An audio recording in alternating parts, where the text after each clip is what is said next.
عاملين ايه؟ يا رب تكونوا بألف خير. عايزة اقول لكم اول مرة اعملها وبجد طلعت معايا تحفة.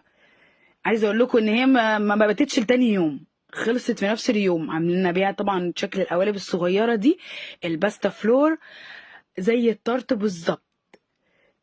عملناها كده بقى بصوص الفراولة وكمان بالمانجا، خطيرة.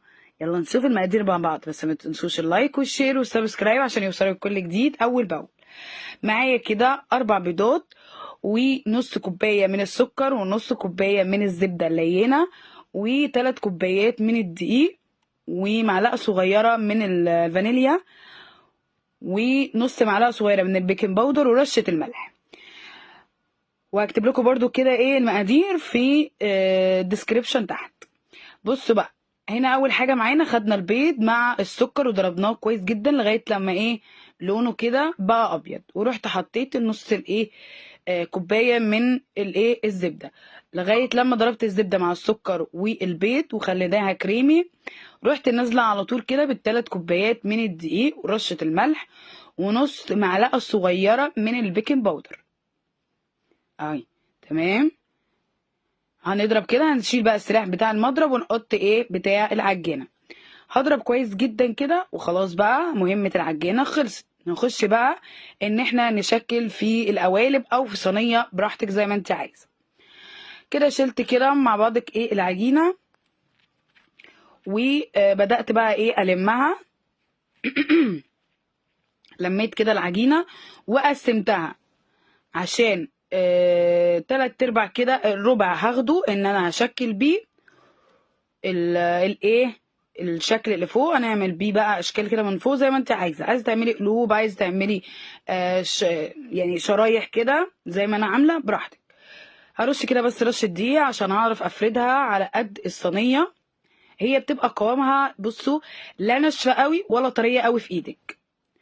تاخديها بقى كده بعد ما فردتها، اخدها كده بقى على الصينيه بتاعه الطرد براحتك. عايزه الصينيه دي، هي الصينيه دي مقاس 24. تعملي لها بقى شكل كده عشان طبعا الصوص ما يخرجش بره. لازم نعمل لها ايه زي ايه سور كده من العجينه، واشيل الزواد بتاعه الايه العجينه اهو زي ما انتم شايفين.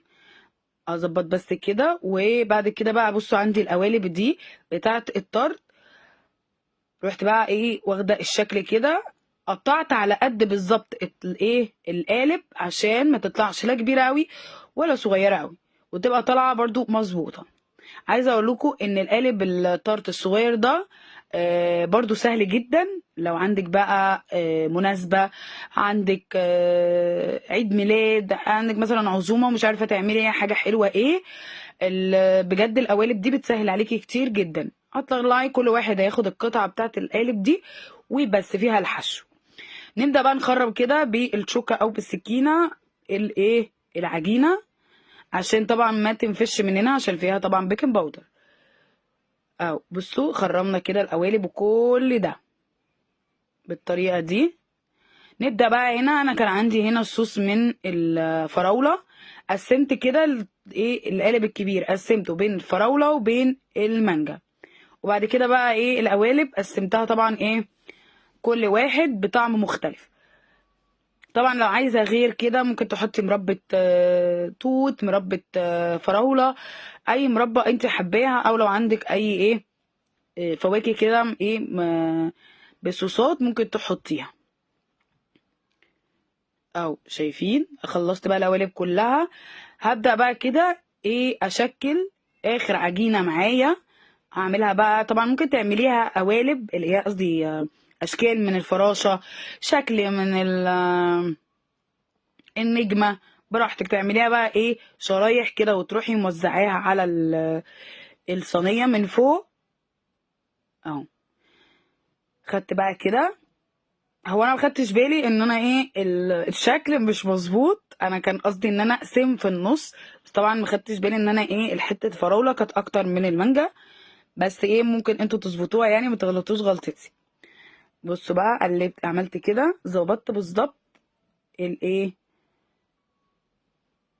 الشكل. ممكن تعملوها بقى ايه داير ما يدور نجمه. بصوا عملت الشكل كمان النجمه وحطيته كده في النص. بصوا بقى عملت كمان الايه الطرت الصغير.